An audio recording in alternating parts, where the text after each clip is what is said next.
Welcome back to Beyond the Box Score. This is kind of spontaneous, last second, but as soon as we finished recording our episodes, it officially broke that A.J. Brown was traded to the New England Patriots for a 2028 first round pick and 2027 fifth round pick from the Patriots to the Philadelphia Eagles. The fifth round pick is the better of two for Philadelphia in that deal, so they'll be getting virtually a late fourth for A.J. Brown alongside that first. We've talked about this, but the 2028 first is what sticks out to us in comparison to 2027.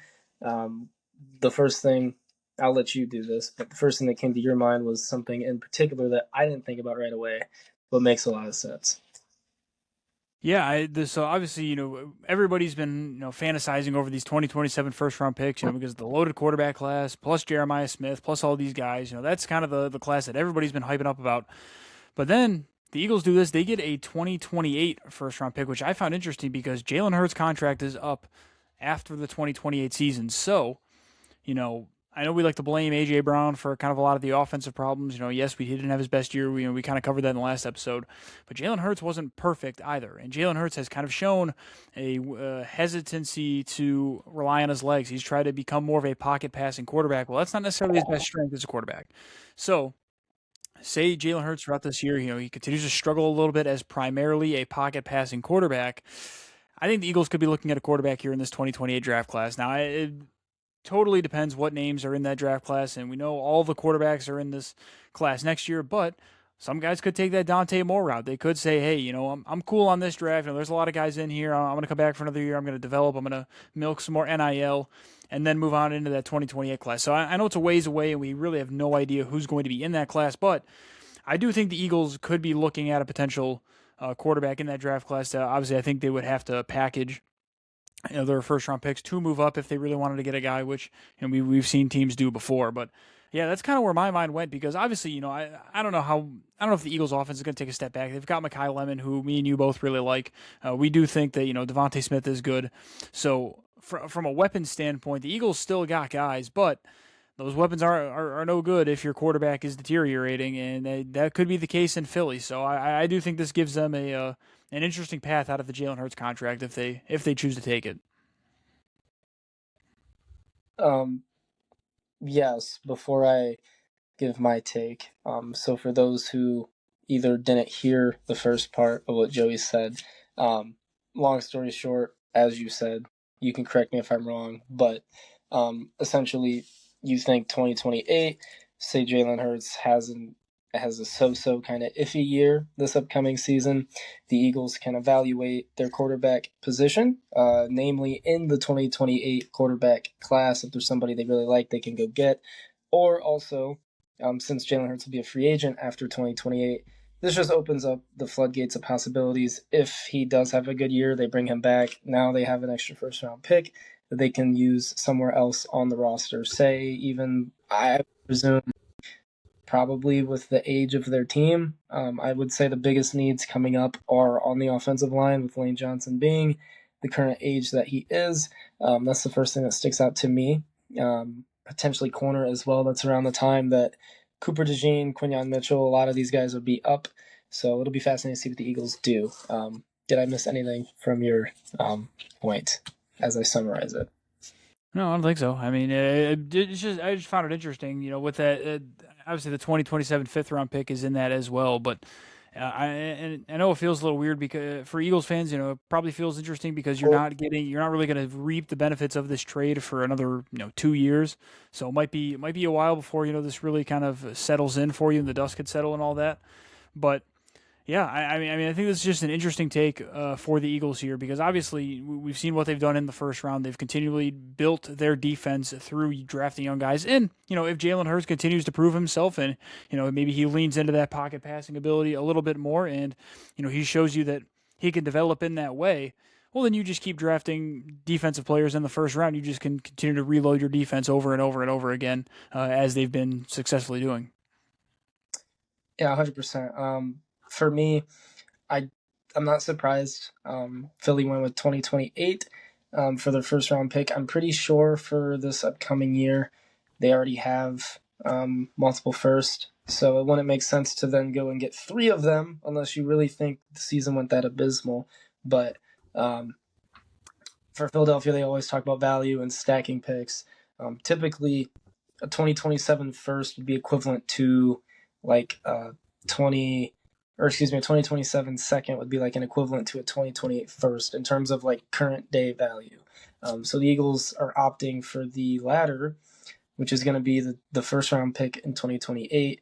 And I do believe that means they'll have consecutive drafts at least now, where they have multiple first round picks. They stack those picks. That gives them what we talked about in one of the earlier episodes. That gives them optionality, the ability to trade down, trade up, move up as well, or move off players. So as much as we both would opt against trading AJ Brown, it was honestly inevitable. I'm mainly happy to see that they did get a first round pick rather than not getting one. That was my big thing, is that AJ Brown is still easily a top 10 receiver in football. I'd argue top 5 to 7. And with that type of production, that type of consistency that he's shown over time, despite the down year last year, I think it warrants a first round pick. Even if it is a year later in 2028, Philadelphia has a ton of picks, both from this previous draft, but also the upcoming draft. They'll have a ton of picks already.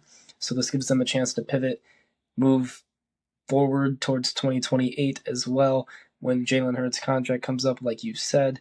And you had mentioned something else as well before we started recording, but talking about the fact that this puts a little bit of pressure on Jalen Hurts. This is going to maybe reinvigorate him, maybe light a fire in him as well. As I'm sure he understands what's looming as well. He's not dumb. He's one of the more intellectual individuals in the league, but I'm sure he's aware of what's looming if he doesn't perform well this upcoming year and what the talk is going to be. 2028, I believe his cap hit is going to be like almost $47 million as I took a quick glance at it. So it's going to be very important for him and the Eagles that they find that offensive juice that they had 2 seasons ago again this year, or else we're going to be having conversations like this one, which is, do the Eagles pivot off of Jalen Hurts in 2028? Yeah, and looking at it from the Patriots' perspective, though, I love this trade for them, honestly. I know I said, if I'm the Eagles, I probably wouldn't trade A.J. Brown, but from the Patriots, as you can kind of tell from our Myles Garrett discussion, I'm all for, aligning timelines and making sure that, the team, everybody's age and everybody's contract, it all needs to align in order to be successful. Obviously, for the Patriots, they spent a ton of money last year in free agency. That's a huge reason why they went to the Super Bowl and they made the run that they did. Well, now they're trying to capitalize on that. You've got a young quarterback on a cheap deal. You've got veterans that you've signed to some good deals. And the best way to continue capitalizing on your quarterback on that cheap deal is to give him help. Put guys around him. You saw how much he leaned on Stephon Diggs, especially late in the year. I know A.J. Brown's a little bit of a different receiver in that respect. It's definitely a different play style, but you've got to be able to make these guys work. And if I'm Drake May, I'm excited. I mean, you're now coming into another year, year 3, and you've got yet another good weapon. I mean, A.J. Brown's going to be 29 at the end of the month. That's not all that old, to be completely honest with you. I understand he might not be the same player he was, maybe 3-4 years ago, but if you're Drake May, you've got plenty of weapons now. I don't want to say there's no excuses, but if you're the Patriots, man, the time is now. The time is now. You won the division last year. You have to be able to capitalize on this upcoming year, and I think this will help them do that. And for New England last year, they got a lot of criticism for the, I would say, relatively easy schedule that they had, not only in division, but also some of the non-conference and non-divisional opponents. It just happened to work in their favor, where they were playing a lot of either backup quarterbacks, teams with injured quarterbacks, teams who were also just not very good at the same time. And obviously, with the way the NFL scheduling works, they'll have a tougher schedule this year, and we'll kind of get to see them at a full glimpse against some tougher teams in the regular season, see if they can replicate the success that they had last year. Also factoring in some of the offseason chatter they've had with Mike Vrabel, Diana Rossini, that whole aspect, and now this Brown component. There's going to be a lot of talk around the Patriots and the are they back conversation in regards to the Brady and Belichick era. Like, is this the new era for New England with Drake May and Mike Vrabel? Now AJ Brown, who, as you mentioned, it's going to be huge for the Patriots. Obviously, similarly with the Myles Garrett thing, whenever a team acquires a game changer, a all world level type of talent, which AJ Brown is one of those, he's a clear wide receiver one on every team in the league, minus the ones that have wide receiver ones better than him, a very few number of teams. It's going to change the game for them. It's going to open up their offense. They're probably going to be able to run the ball with a lot more success next year. At least that's the goal. But then also in terms of Drake May, simply put, it takes a lot of pressure off of him, knowing you have a security blanket like AJ Brown, who isn't just a deep ball receiver. He actually catches a lot of passes short and intermediate, and he does a lot of run after catch, yards after catch. Like, that is his thing. I think people forget that about AJ Brown, considering his frame and his size and how big and physical he is. He is also extremely fast, and he's really good in open space. So as long as he can reel himself back in from last year and improve from some of the drops that he had and disappearing in some games, not blocking down the field either, some of the little things that I think are more mental with everything that was going on last year, it'll be a win-win trade. I think in the long term, that's what every organization hopes for when they make a trade, is that it's a win-win. But at the end of the day, I think for New England in present day, this is going to be huge. And like you said, for the Eagles, don't really know for a few years how this deal is going to work out. But it's not their first rodeo with that. They didn't get to reap the benefits of the entire Carson Wentz trade until they got all of those picks through. And I believe all those picks make up all of their core players now, which is kind of ironic that Carson Wentz turned into all of that. So we as Eagles fans can thank Carson Wentz still for not just one Super Bowl, but honestly kind of two. And if you're the Eagles, you hope the same can be said for this trade in A.J. Brown, hoping that you turn that 2028 first into somebody that can help this team moving forward. If it is a quarterback and it's moving off of Jalen Hurts, I'm sure that's a conversation that'll be had. I'm pretty sure that's his age 28 or 29 year as well. I think he's going to be hitting 30 around that time, so that's going to give them a true chance to really evaluate Jalen Hurts in a vacuum, not only this year, but what happened last year, the years before as well, like what has changed schematically. And one thing we talked about was for Jalen Hurts, it's a lot less running. It's a lot more of using his arm, a lot less of using his legs, only using his legs when he needs to. So still keeping that mobility aspect and keeping that type of presence in the pocket, but he is actually trying to work more on the actual downfield throwing of the football, which I don't think last year really helped him a lot in that regards. But like we talked about, there were so many issues with the Eagles last year. I personally felt like they were very predictable. As a fan watching them, like I could pretty much guess like what play was coming most of the time. And so for that reason, hopefully with a new offensive coordinator, AJ Brown's antics and drama gone, and a new season, hopefully of new health. This is an Eagles team that can rebound from what was a pretty upsetting 11-6 season, which is kind of spoiled to say, going 11-6 and it being disappointing. But when you have Super Bowl aspirations year in and year out, you hold your team to a high expectation, especially as a fan, and I know they do as an organization. So I think it's a win-win for both teams. Yeah, I think that's a good way to put it. I think both teams kind of get what they want out of this. You know, if you're the Eagles, I know you kind of have to eat the dead cat, but I think you look at what went wrong last year, and you probably look at how AJ Brown might have fed into some of those locker room issues and some of those distractions. You know, maybe some of that chemistry with Jalen Hurts was no longer there, and obviously you're going to opt with the quarterback then with the aging wide receiver. So. And then, like I said, from the Patriots aspect of it, you capitalize on a young quarterback's rookie contract in a win now mode. So yeah, I feel like honestly similar to the Rams Browns trade of Myles Garrett. I think both teams kind of get what they want out of this. I think that's the biggest thing is the Eagles really didn't want to move AJ Brown unless they were able to get a 1 or maybe like 2 twos or something like that. They were able to accomplish that here, and I think that made them a little bit more willing to take on the money that they lost in terms of dead cap. But then in addition, we always knew the Patriots were interested.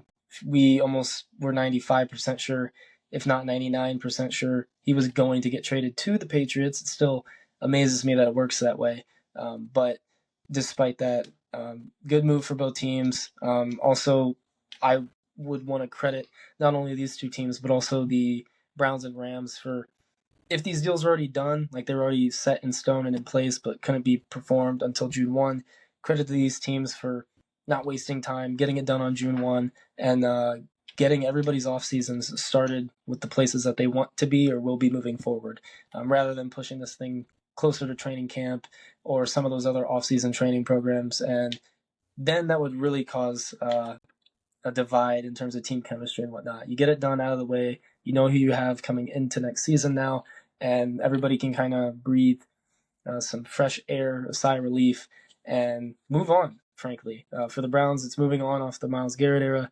For the Rams, you're trying to capitalize on this championship window at least one more time. But then for New England, this is a chance to elevate your quarterback to an even higher level. But then also then for the Eagles, they're kind of the one team in this entire group that I think is kind of set in stone, not only now, but also in the future.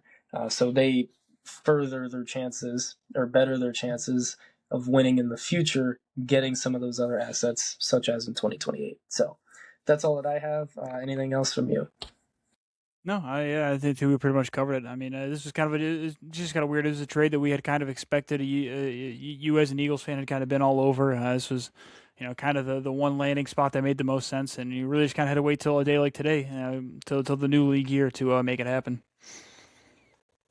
Yeah, I'll definitely listen. I'll definitely be listening to the Howie Roseman press conference that usually has Nick Sirianni. They usually have a press conference to discuss big deals like this. Um, I'll try to listen in at some point if they do have it and get a glimpse of maybe why they made that move after Howie had said for the entirety of the last year plus that they weren't trading AJ Brown. That's the only thing that I kind of think is not shady, but I mean it's good front office managing. Like, you're not going to give out your hand, but I am going to be fascinated to see what he says in regards to the trade and why they made the move. So with that, that's all that I have. I believe that's all that you have. So this isn't going to conclude an episode, but it is going to conclude the breaking news clip from us Beyond the Box Score on AJ Brown getting traded to the New England Patriots for a 2028 first round pick, 2027 fifth round pick to the Philadelphia Eagles, as both these teams look to start fresh in 2026, 2027. So that'll be all. Thank you guys for tuning in. Like, subscribe, share, comment, whatever it is you do on your various platform. Please do it. We'll see you guys in the next one.